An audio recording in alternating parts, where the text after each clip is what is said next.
Guidance is internal. Ignition sequence starts. 5, 4, 3, 2, 1, 0. All engine running. Liftoff. We have a liftoff.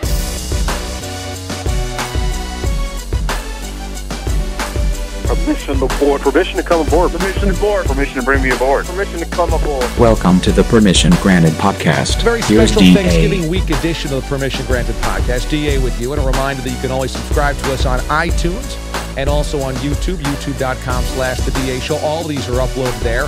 We'll talk a little Thanksgiving, and we'll get Mraz's Turkey Day tips coming up here in a little bit. But right now, very excited because my next guest is a woman that was once featured in every men's magazine everywhere, basically, because of her spot on as a host of Wild on A. Beautiful woman and the mother of 4 now. You know her from Dancing with the Stars as well. Host, actress, fitness guru. Brooke Burke, a mother of 4, is traveling right before Thanksgiving, and she joins us here on the show. Brooke, how are you?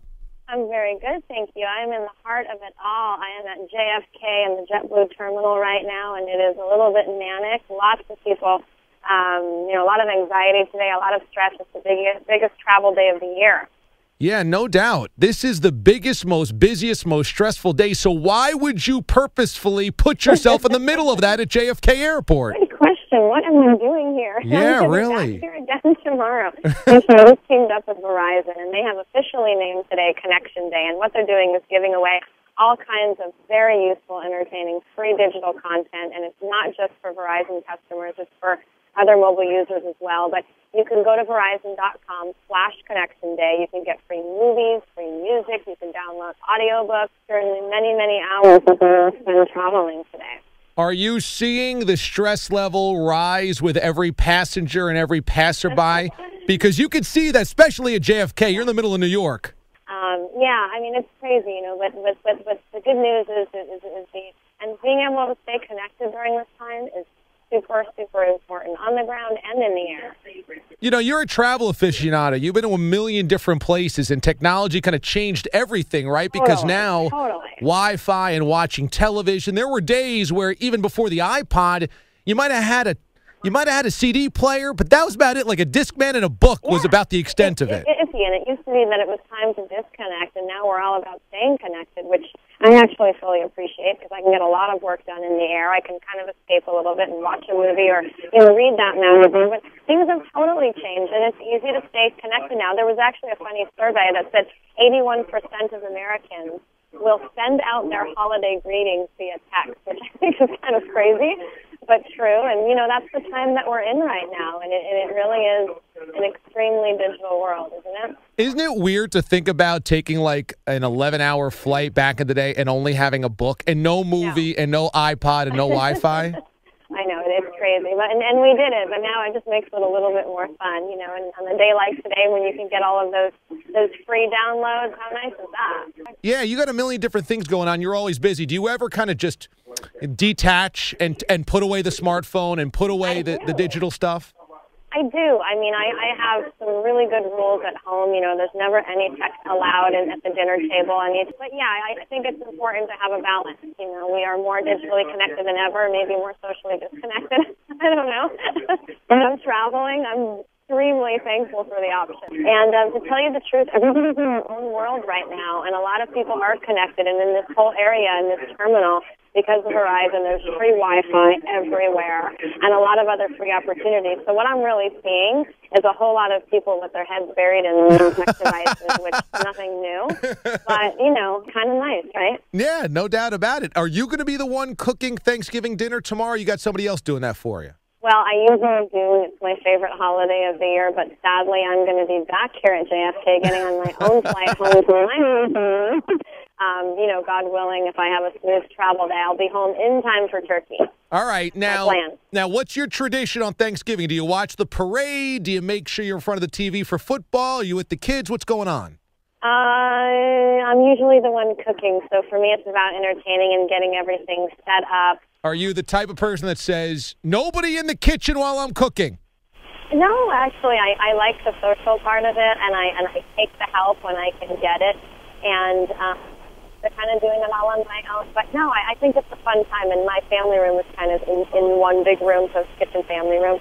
So I like to, put them on for a couple of days, and the more the merrier, really. You've done a million things, obviously, TV-related. What do you most recognize for when you go out in public and somebody says, oh, my goodness, is it Dancing with the Stars? You would think so with the 20 million viewers that they once had, but believe it or not, I mean, Wild On, I think I will always be that person to a lot of, adrenaline junkies, where reality TV was reality TV, right?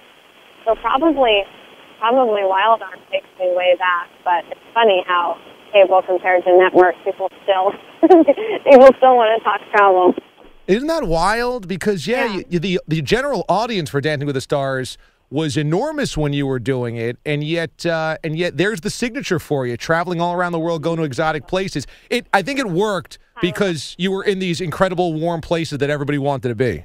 I think so, and it really, really was so much fun. I mean, 2 years was once in a lifetime in 40 countries around the world. We had a blast. Brooke Burke joining us here on CBS Sports Radio. Well, Brooke, you stay safe in the middle of JFK, okay? Because you can get trampled over there. I know. I will. Thank you so much. Happy Thanksgiving. Have a great holiday. Welcome to a very special producer side B portion of the Permission Granted podcast, because we actually have Mraz via the phone. This is a real favorite moment of mine, and a real special moment here on the show, that we had to book Mraz on the phone. Mraz, what are you doing right now as you do this interview? I'm currently sitting in my Zubaz. Oh. I have a bag of salt and vinegar Lay's next to me, and I'm watching Seinfeld. This sounds like every minute of every day of your life when you're not working. It's essentially that. Sometimes I'll mix it up with a little Chex Mix, but I went with the salt and vinegar. How often have you wore the Zubaz Giants pants this year? Because you and I were talking before the season how they were the perfect football Sunday pants. Absolutely, and now they've emerged into the perfect Wednesday through Friday sitting on the couch pants. I've honestly probably worn them at least 25 times, Wow. And as disgusting as this sounds, I've washed them only once. That's totally disgusting. What is going on? I thought you were actually hygienic. I am. However, it's not like I'm running laps in them, so if I basically just, sit here in them, I don't feel they're getting dirty enough, and I don't want to see the color fade. Yeah, but how many stains do you have on them after all the food that you've been eating? Not terrible, because I usually eat over or my gut hangs over and I spill on my shirt anyway. So there's not a lot of stains. It works out well. That's so gross. You've worn pants 25 times and only washed them once? Yes. Now, listen, I might throw them in the wash tomorrow. That'll get it up to twice. But, yeah, I think 1 out of every 15 times you wear them, when they're pants like that and you're not wearing them out, you're only wearing them on the couch, I think that's plenty fine. I don't know, man. With your diet on football Sundays, with what you eat, I mean, I got to imagine those smell pretty bad considering what's coming out the back end. Well, here's the thing. By the time everything's digested and coming out the back end, I've switched to jeans and I'm in the studio with you guys. No, that can't be true. I'm sure third quarter of a Giants game, you've got nacho gas. Well, I mean, listen, have there been some accidental spills? Of sure. But overall, no. You know what? I usually back up and I let it roar on the ride in, and that work. Like a lion. You let it roar. Yeah, basically like a lion standing on top of the Lion King, just oh, that's how it works. That's good. That's good. That's really great imagery. So yes. This is our first podcast post the Brock era, even though Brock is going to be doing the podcast for the rest of the year and maybe beyond. Who knows? Right. So does it really even feel like it's post Brock era? No, and I think it's supposed to take another week because, A, it's Thanksgiving week, so Brock was off for that all last year. B, you've been filling in for Doug. So it just kind of feels like it's one of those summer weeks or holiday weeks where everybody's on vacation and that's the end of it. I think I have to get 2 weeks under my belt where it sinks in. I don't got the Brockster next to me. How has it been this week doing the show with just Schwartz and you? It's been pretty painful. You realize me and Pete don't have a lot to talk about when there's other deflections going on. It's a different crew. As I mentioned, I think JJ, Amy, they do a great job. I've had a couple mixtures of board ops there, but I literally feel like I've been sent to AAA and I'm riding the buses through Tuscaloosa.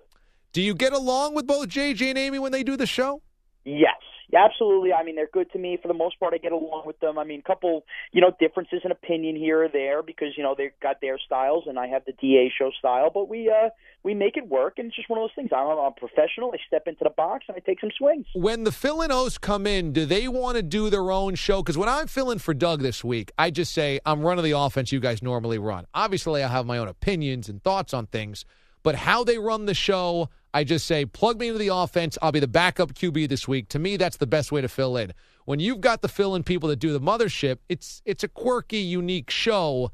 Can they really fill right into the offense, or do they have their own thoughts? It's basically they take the skeleton of the show with the rejoins, the opens, all that stuff, and then they become themselves, and it's really not. It's different. It's not the DA show when you get in between and you're in those basically just those talking parts. It's different. We're not doing the night lights. We're not doing the champ or chump. It's just kind of their own style within the built-in house of the mothership. Why wouldn't they do the champ or chump? That seems like it's. I'm doing all the Gottlieb stuff. I agree. They just have their own style and their own way of doing things, their own way of opening hours, and I just say, you know what? As long as the imagery is there and everybody knows they're still listening to the DA show, you go out there and do what you got to do. Thanksgiving coming up this week. How excited are you for that meal? I am super, super excited. Now, I would be lying if I told you I wasn't a little panicky, but I can't. It's my favorite holiday of the year by far. By far. Even better than Christmas.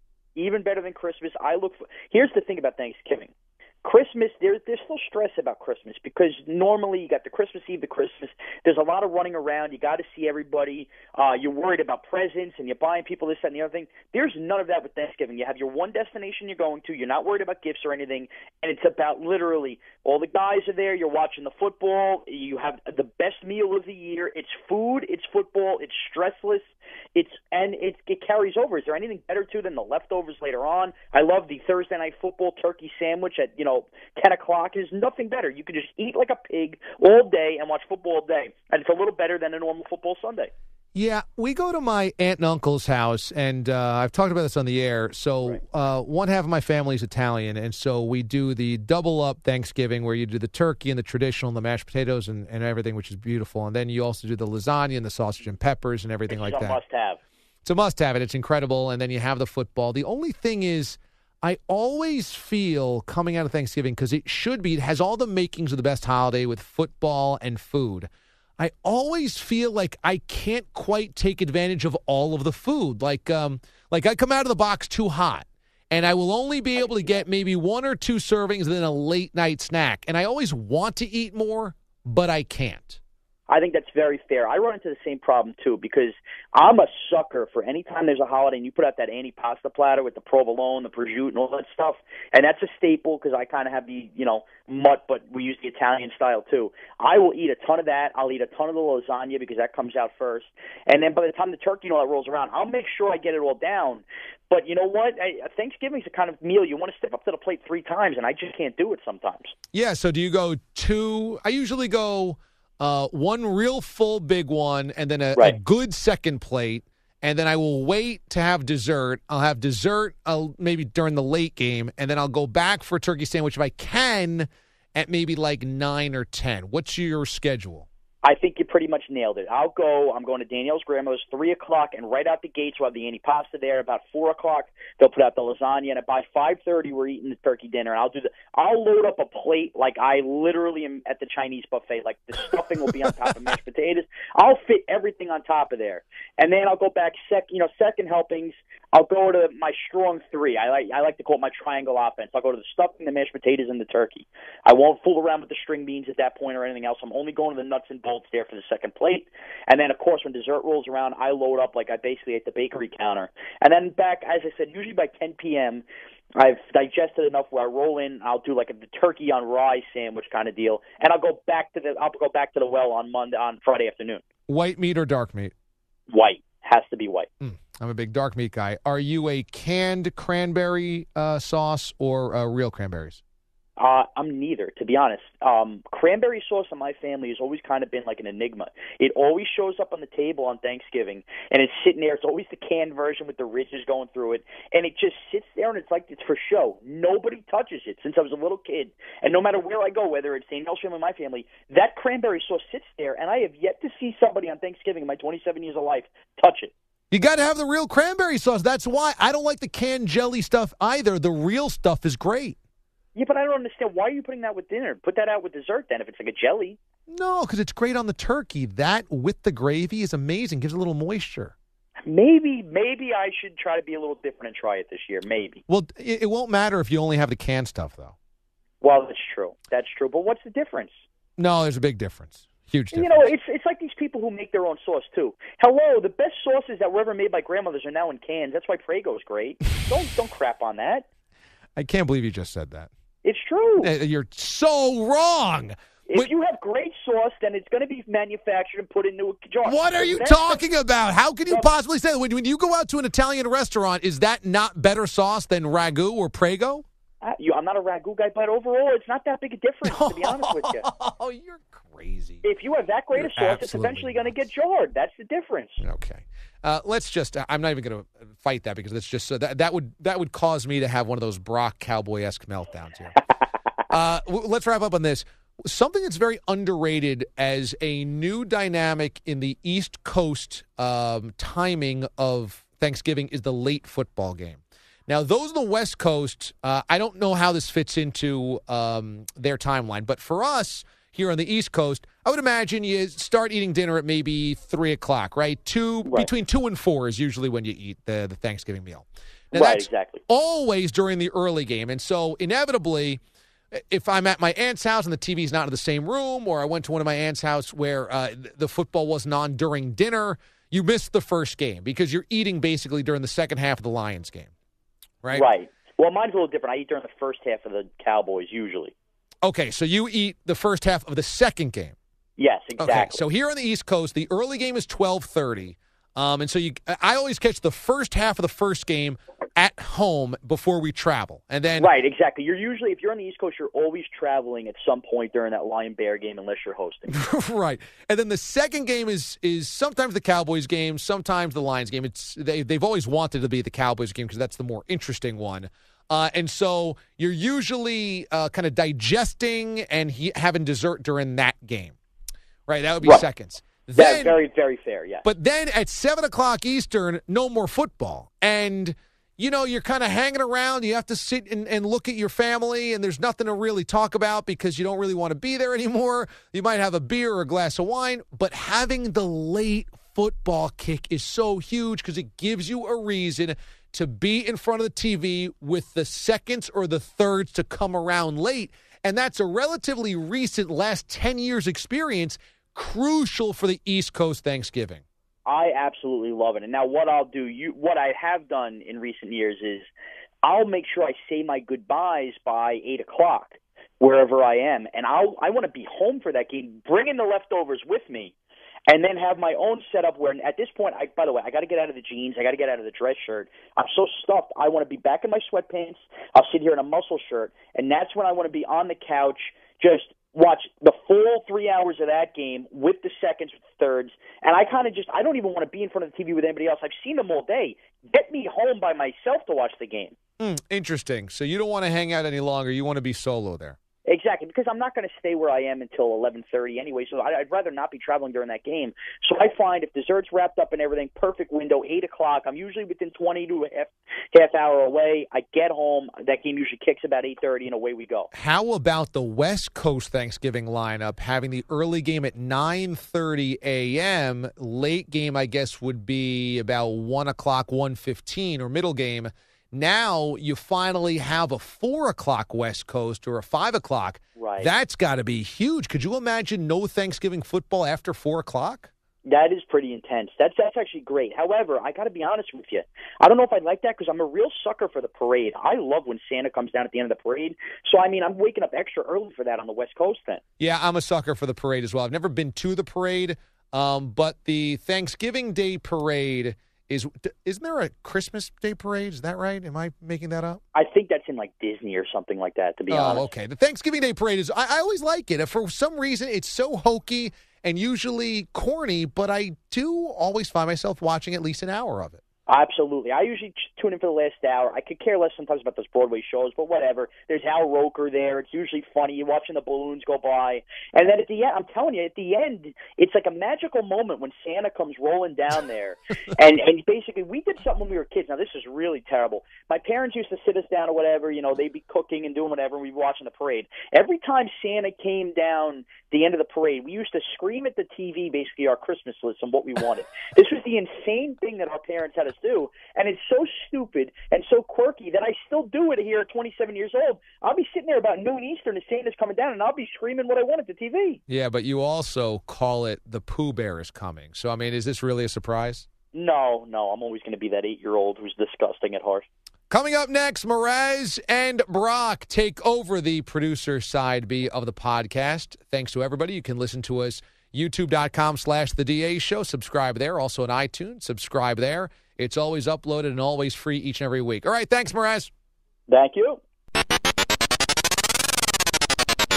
All right, welcome into Side B of the Permission Granted podcast, the producer's side with myself and then now sort of extinct Kenny Brock. Kenny, are you there? Hello, Sean. Hello, in outer space world. We are in episode 15 of the Permission Granted podcast. Usually I have Kenny sitting right to my side, but as most of you know, or hopefully all of you know now, Kenny has departed us for bigger and better things. So we're going to be doing this with him on the phone side of things, a little phone in. Pretty much the guy's acting like he's a college football coach calling the show as a guest here. Yeah, that's exactly what I'm doing. Except, I don't get as good of a time slot as some of the other coaches. I get the late night. Basically, I'm the Wofford of the college football coaches we have on the show. Yeah, that's right. That you might even have a little more cachet. 50-50. So what's going on here? Has the new job? Why don't you tell everybody what's going on? Oh, man, so far so good.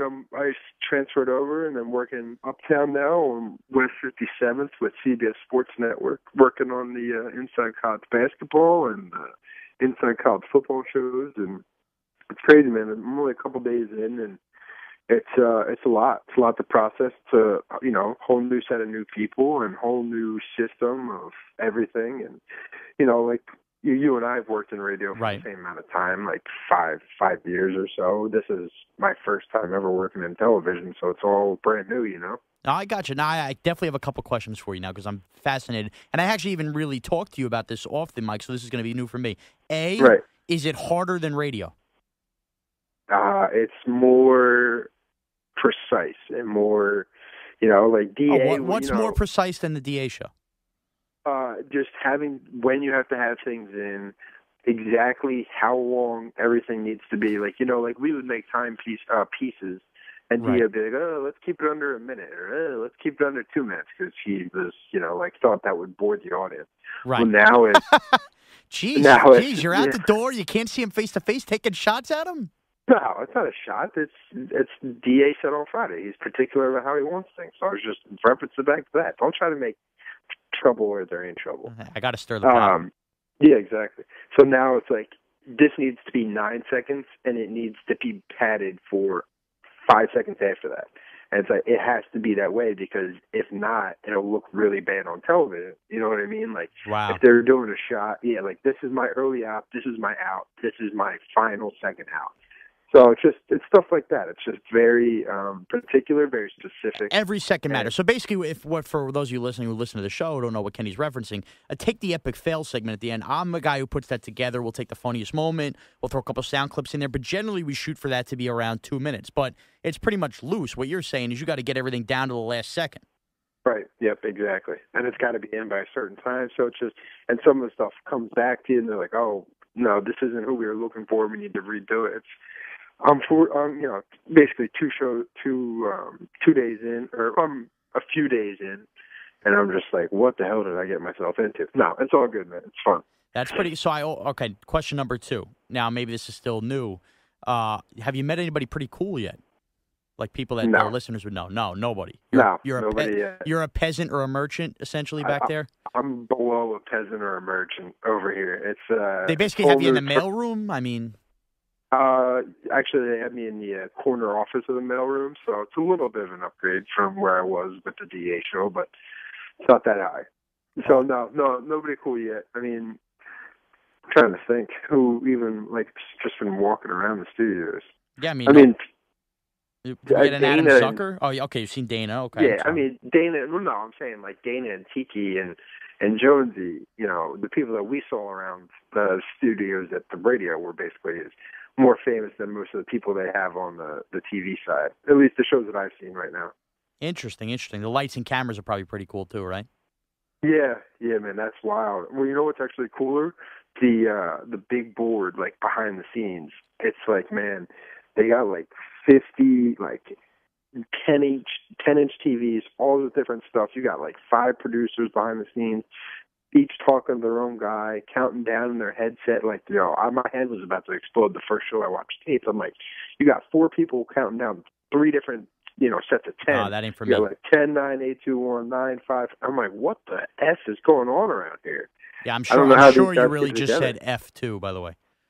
I actually got to clean it up a little bit because I am there during the day. Unlike you know, when we were in radio, I see the bosses every single day. So I do clean it up a little bit. The tattoos are covered, the hair. I actually went and got a haircut. How about that? You know what? It's funny. I saw you post that on Twitter. How much exactly did you get cut off? I cut off 3 inches.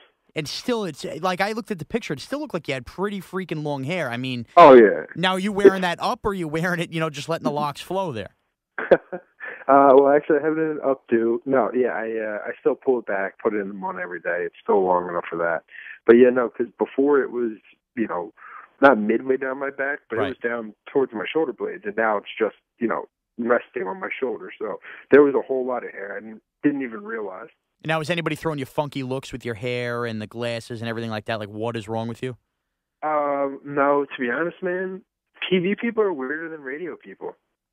Like, just Interesting. sitting around, I've sat in, you know, a couple of different rooms, you know, with different people. Or, you know, by the way, their close quarters are closer than our quarters. All right. Because There's we're on no the room for error. Because That- the first day, I had a fart, couldn't do it. There you go. See, there you go. So that's my question. Have you or has anybody farted around you yet? I know we can No. say that because we're on the podcast. No, everyone's so freaking prim and proper, man. Can someone just rip some ass so I can, you know, feel better? You got to get in there like me and you did. And you know what? You just got to let gas flow. You got I to open agree. up the faucet and let it flow, and you got to set the standard. I'm Kenny, and I'm here to pass some gas. Well, the other day, about my second or third day in, I decided to make landing with the Pooh Bear. The Pooh Bear came up at 57th Street. That's right. Man, let me tell you, there ain't no south end zone up here. There's about 20 people walking in and out of those doors at all times. And they're all playing the guess who's wearing what shoes game, right? Exactly, yeah. And you know what? My white chucks stick out a little bit more than they did up at the network studios. Oh, no. So, it was not a good see. It was just a lot of, you know, and I wear the chain, my key chain into my belt, you know, loops and everything like that. So, you know, that's an identifier. Now these are all things I got to think about when I got to go to get dumped. Yeah, what you have to do is you have to sit down there and you got to raise the feet in the air, almost like you're ready to give birth, so nobody can see them down on the ground. Right. Yeah, you know, that might make for a quicker exit, too. That is quite the imagery here for the people listening. Again, you're listening to Side B of the Permission Granted podcast. Have you, this is something I've also concerned myself since the last time I worked with you. I know I don't have that problem here because you know everybody that works where I am still at here, obviously, with the DA show. Is there like a bizarro DA show world there, kind of like the Seinfeld episode where do you have like another fat guy there that you're befriending over there where it's Bizarro Mraz? Listen to this. Okay. The day one, I'm in one of the edit bays, and I'm with the editor and, you know, a guy who's, you know, like me, but I'm just sitting in seeing how things are done because it's day one. Okay. And I sit down in one of the chairs, and the guy starts talking. He's talking about how he's a Giant fan, and I'm like, Jesus H. Christ. Can I get away? You got a Giant fan in there? Can I get away from these people? So we start talking. He's okay. Whatever. He's not a fatty. He's a normal human being. Okay. And then I'll let you get away with the F word. Okay. So then he's like, oh yeah, sorry, that's my. I think is there a Casey Howard that used to play for the Giants, a number 90? Casey Howard, or some sort of defensive lineman wearing like a number 90 back in like the 90s. Yeah, I mean I know Kenny Holmes wore 90 before then. I'm not sure. I'd have to really dig deep. Yeah, okay. So anyway, Chad Bratsky. What? Was it Chad Bratsky? No, it was Howard. I remember specifically. Okay. And he's like, "Oh yeah, man, that's my throwback jersey that I wore for the Giants game last night. I didn't get to go home because I was working late and whatever. It was an early time in the morning." And I'm like, "What?" I said to him, like, "Yo, man, listen, I just spent 2 years with a kid who all he did was wear freaking Giants jerseys and jerseys." He's like, "Yeah, I'm trying to figure out which jersey I want to get right now." I'm like, "I can't have this conversation." How about that? So you found a guy. The first day I walked out of the room, I found the skinny Mraz in there. So I haven't seen him since. The bizarro. So not only he's the opposite weight, but he's the same kind of mentality, and you haven't gone back. So you're avoiding that kind of type. Now, are you avoiding that because you're so disgusted with me, or you only have one of me, you don't need two of me? Combination of both. How about that? I'll give you a little love and I'll give you a little hate. Okay, all right. I don't really know how to take that. So now, I'll keep both sides of the coin. So now, as we head in, obviously a big topic that myself and DA talked about, Thanksgiving here. I'm assuming you're off. Luckily, you have off from your job then. I know a big issue before you were leaving. You were heading down. It's the first Thanksgiving you're going to spend with your girlfriend. You're going to head down to her house, and it just so happens it's the first Thanksgiving forever that the Eagles are playing Thanksgiving. And you were real worried about not being able to watch the game. Have you figured that out? Well, Shawnee, major development. If we have a breaking news clip, if we could drop this in here. No, I'm not going to be like you. I'm not going to play the breaking news. You have a CBS News update. I'm not doing that. That's exactly what I need right here. Man, come on. Yeah, major development. There was a change in plans in Laura's parents and her mom's, and we will not be going there for Thanksgiving. We will be driving down to South Jersey to my mom's to spend it with my mom's sister, her boyfriend, my brother, my couple of my aunts and uncles, couple of my cousins. I'm not buying that there was a situation. You pulled the ripcord here, seeing we have first place on the line, and you basically didn't want to be sitting there. No. This is what happened. About 5 days before Thanksgiving, her mom calls and says, "Oh, things have changed for Thanksgiving. If there's something else you guys want to do," and we're like, "No, it's fine." And basically, she insinuated that we should. So I'm wondering if she knew that I had a little problem with the Eagles Cowboys and told us to, get on out of here. Maybe she's been listening to the show. There's a distinct possibility she could be listening on WIP in Philly, or she could be listening to the podcast. She might be a podcast type of gal.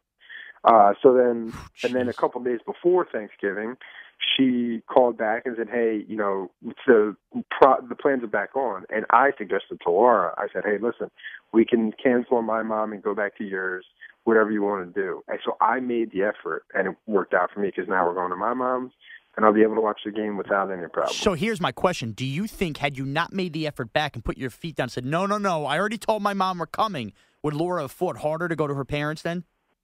I think that's a distinct possibility, yeah. I think I knew how to play that card there. So it's a very mature – this is a Kenny Brock that's come a very long way in the relationship circle. So now you're home. So basically poor Kenny has to be basically thrown to the pig's trough with you and the Eagle fan brethren brothers pounding their chests over some antipasta as she basically sits there hopeless Thursday around 4:30. Yeah, well, I don't know about the antipasta. It'll probably be more of like the stuffed cabbage. We're a big Irish type, but we'll be crushing some stuffed cabbage, some heavy food. Yeah. Oh, come on, stuffed cabbage and corned beef all day long. Listen, stuffed cabbage, as we talked about earlier, you're asking for a situation. You better not be in tight quarters with anybody else after some stuffed cabbage.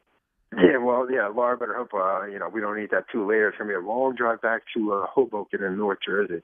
But Sean, let me intervene here. Let me, we talked about me for a second and the changes. Let's talk to you and about the changes. Oh boy. So we're a little while removed here. How have the fill-ins been? It hasn't been great. I'll be honest with you. And not that they're not doing a job. They're doing a fine job, but it's just, I got to be honest, I got lazy without you because you know what you're doing.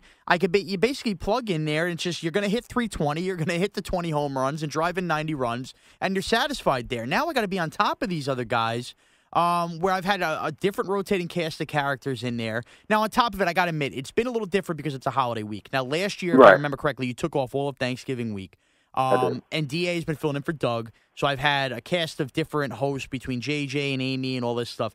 So I don't think it's set in necessarily that you're gone, to be honest with you, and worrying about these guys. It feels kind of like a normal holiday week. I'm worried about, beginning next week. When the show, when DA comes back and the show takes off again, that's going to be, because there's even more into it. I mean, right now we're not doing the Nightlights, the Champ Chump. There's a lot of stuff that we do behind the glass for those listening where there's a lot of rotating parts and rotating elements, and we don't have that to worry about. So that's even more of a worry. But right now it feels different, man. There's definitely a different feel, but I don't know that it's sunk in for me. I mean, I'm getting by, I'm dealing with it, but I think the overall landscape of what I'm trying to tie everything together is I got to be less lazy now, and it sucks. Nice. How about that? You got to get your fat ass in gear for once. Now, speaking of your fat ass, are you farting in front of the fill-ins, or are you holding off until you get a more steady idea of who will be taking my chair? I have held off. Not because I've wanted to, because I haven't had a lot of gassy foods the past couple of days, if that makes any sense. That being said, I mean, saving up. It's not like the people that I'm working with. I mean, I haven't worked with them as much as you, but I've seen them whether they've cut tape and stuff like that. They know I'm a pig. They know I'm a slob. So I'm sure they're just expecting to be knocked back by the gastric toxins that I provide. Or even the smelly sneeze. Oh, that might be what? worse than the farts. It's funny. I laid a smelly sneeze this week in front of Billy Jock alone. I did. Or Billy G, how did he react? The problem was, it was almost like I had a flashback and thought you were in there. And for those of you who wonder, I'm such a disgusting pig that sometimes when I sneeze so violently that it literally smells like a combination of a passing of gas and bad BO. I mean, Kenny, am I lying here? No, it's bad. And the problem is, too, you do it and you sneeze, when that happens, it's a set of 3. You're a multiple-time sneezer, so you never know when you got to give Sean the God bless you. Exactly. You don't interrupt. And you don't know when you're stirring the hornet's nest, but you could be in there poking the hornet's nest with a stick, because sometimes when he goes with the trio of sneezes, that thing smells like, something crawled up his backside and died for about a week, and then he threw it up later. It's so gross. So it's funny. So I do that in front of Billy Jock alone. Billy Jock alone. I totally ripped the sneeze, and right away it stinks violently back there. It was during a break, and I literally said the words. I go, I got to God bless you. And then I said quickly, I go, oof, that was a smelly sneeze. And I pivoted the chair, and I turned to where you should and would be, and you're not there to give me the, Christ, and give me the old laugh. Billy literally just looked at me as if I was talking to a brick wall and just stared right across and played with the pots during the break. It was as if I was working with a pet rock. I mean, he's a great kid, but I give you a little something there.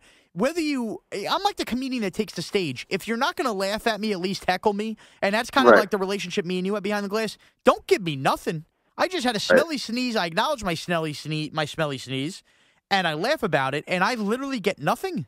Come on. The first post-apocalyptic Brock smelly sneeze, and the crowd gives you a hand in the pocket, rocking back and forth on their toes and heels, and they're whistling like they didn't even see it. That's not a good sign for you going forward. No, it's unbelievable. This week, I would say, though, and I'm sure maybe this has felt like you for this, too, it's as if we were two buddies that went to, high school together, and then we just went away to college, and we kind of split apart. And you're just sitting here for the first week telling the stories like, geez, I don't know how I'm going to get by the next 4 years. I don't know what's going to go on. Oh, listen, I feel that same way, man. I was sitting in one of the cubicles on one of my early days, trying to just do some prep stuff and be ready for, everything that was going on later that day. And then this one kid just starts talking to me, and I just look at him with that face that I give you, and I didn't realize that I gave him that face. Yeah, I mean, you got to be nice. You're the low man there now. You're the new guy. I know, and man, he just whipped right back around to his computer. I was like, all right, well, I haven't talked to him since. I'm not making a lot of friends here early on, I'll put it that way. Are you a clubhouse cancer? They know, you know what, I might be a little bit of a clubhouse cancer. They know that when I get the rock, I'm taking it to the hole and banging it on them, and it's going to be, top 10 highlight reel. But it's taken a little bit for me to get the ball. I got to, win over the affection of my teammates right now. Well, before I let you go, I'm glad you mentioned highlight reel. I know you were tweeting about it. Odell Beckham's catch. Greatest catch you've ever seen? In that moment, yes, absolutely. I've had a couple little time to think about it. Okay. I still think it's probably top 2, and this is going to piss you off because it's going to curtail to a certain listenership that we have. I think that the ground catch was better, man. Oh, come on. Oh, I'm being serious. And say whatever you will about... We've had Patriot fans call the show and disagree on that point, by the way.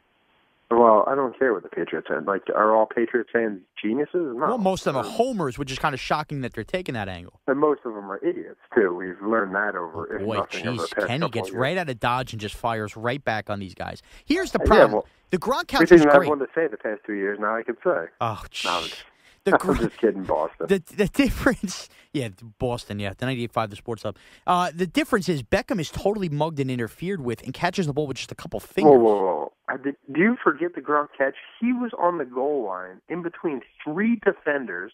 Brady throws this thing like a rocket behind his back. He has to reach back in traffic with his non-dominant left hand and make the same fingertip catch. Now, I'll give you this. For the theater of the dramatic, Odell Beckham wins that because he did this whole arch my back, like, he's basically about to have the big O, and he reaches back and makes the catch with the dominant hand, and he falls back into the end zone. So wait a minute. So I noticed now because you've thrown a couple key buzzwords in there that have flown under the radar. You're judging the Gronkowski catch, I could already tell, because he caught it with his not dominant hand and Beckham caught it with his dominant hand. No, that's just part of the reason. That's just one little notch on the belt. It's not the reason, but it's part of the reason. Listen, they're both phenomenal athletes. They both made ridiculous catches. They're both some of the best at their position, especially Beckham at such an early stage in his career. I that I was a hater of Beckham, but watching him the past couple weeks, I'm starting to buy in, and I think he has a lot of talent. And I think what was more impressive was Beckham's footwork coming down the sideline as he was getting interfered with all those years playing soccer and everything. Really helped him out, being able to keep his balance and his body control and keep him in bounds to put him in position to make that catch. So, I was interested to hear your take on that. I think the Gronk catch was great too, but if you're asking me 1 and 2 all time are the Tyree and the Beckham, both by New York Giants, coincidentally. Yeah, to be honest, though, I think that for me, like just from an outsider, you take time, situation, everything out of it, Beckham blows away Tyree. Tyree was dumb lucked. That ball, that oblong-shaped ball, holding on to onto a half sphere of a helmet. That's just one out of 50,000 times is that going to stay the way it did.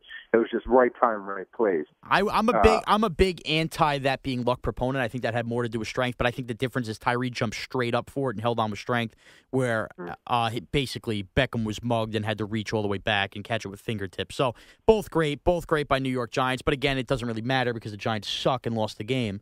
They are absolutely brutal. But Sean, before we get out of here, because I know now that I'm out of the studio, you think that you're running this whole podcast thing. I would say I am. Yeah, no. You abandoned me this for good. DA's abandoned me. I did not abandon you. Listen, I'm still here. I haven't even been gone the full couple of weeks, and I still got to do the podcast. It's as if we played a game of Survivor and you put out my torch, okay? You voted me out of the island, and now I got DA running around on TV I've like never a big watched shot. That show, by the way. That show sucks. Well, I mean, it's about 15 seasons too long. But I don't want to hear it. I'm running things. I'm sitting here in the middle of the night. You guys getting your regular sleep this week. Screw you both. I could run the podcast if I won here. That's one of the best perks. You called me, basically before midnight to tape this, and I was out like a light. Oh, I haven't must been be like nice. that. No. It is really nice. But speaking of being out like a light, the Friday of the last show, we all went out, and there was a really good group of us. I was really surprised and pleasantly surprised with the turnout. I mean, there was probably almost 25, 30 of us, including girlfriends and friends and everything that came out. How were you feeling the next day? I wasn't good. I wasn't in good shape, man. I really was hurting. We had a really good time. I get that. But, boy, I tell you, at 27 years old, I don't have the sustainability I had at 21 where I would, go out. Are we aging fast? I think we are, because when I was in college, I think as most people, I mean, Friday, Saturday night, there wasn't even a question about me staying in. I was going out both nights. Like a lunatic, like any college kid would. And I would have a blast, and I'd wake up, and I'd be like, I'm going back out the next night. Man, I go out like the way I went out on Friday night. We had, obviously, a lot of good things to celebrate with you, with the new job and everything. That was another coworker's birthday. I can't get out of bed. I feel the same way. Like in college, I would commit to things. Like we'd be out doing like a pregame Friday night before we even start getting real freaking hammered. And I'd be like, yeah, Saturday night, count me in for that. No, because I knew that. I was playing the day-night doubleheader, and I was going to be all in. I was going to play hurt. I had to store Hammy, put me at first base coach. But now, dude, I woke up. We got home at I want to say 4:30, 5 o'clock on Saturday morning. Yeah, I got home at 4. I woke up at noon, and I thought my world was going to be ended. Like, I woke up, the room was spinning, I was stifling back vomit, and then her Laura's friend was up visiting, and she's like, "Oh, do we want to get brunch?" And I'm like, "I want to go get a couple slices of pizza, some French fries, and a soda, and I'm going right back to bed." And then it turns out, she's like, "Oh," she changed her mind when we got up there. She goes, "Oh, I don't want to get pizza. I want to sit down and do brunch." I'm like, "Sweetheart, I am in no mood to sit down and deal with servers." Yeah, you need to sit down and basically be served a mimosa with a pancake. I mean, nobody needs that.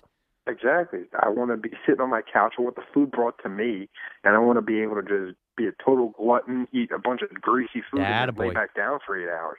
But no, I got to go sit down. I had this bougie little steak sandwich that was dry because they didn't put horseradish sauce on it. Oh, my God. You couldn't ask for a worse day. But I will give you this. I'll give you this little nugget, and I'll probably get killed for telling you this. Oh, boy. So, like 6 o'clock, 7 o'clock comes. I'll give it to you. I was almost rethinking it. Oh, come on. You can't tease and pull back. It was 6 or 7 o'clock that night still, on Saturday night, and I was still not in good shape, and I know that my girlfriend was not in good shape either. And she was, like, really bad. She, like, couldn't keep her head, she couldn't get out of bed, basically. I was giving her water, doing the whole taking care of her thing, blah, blah, blah.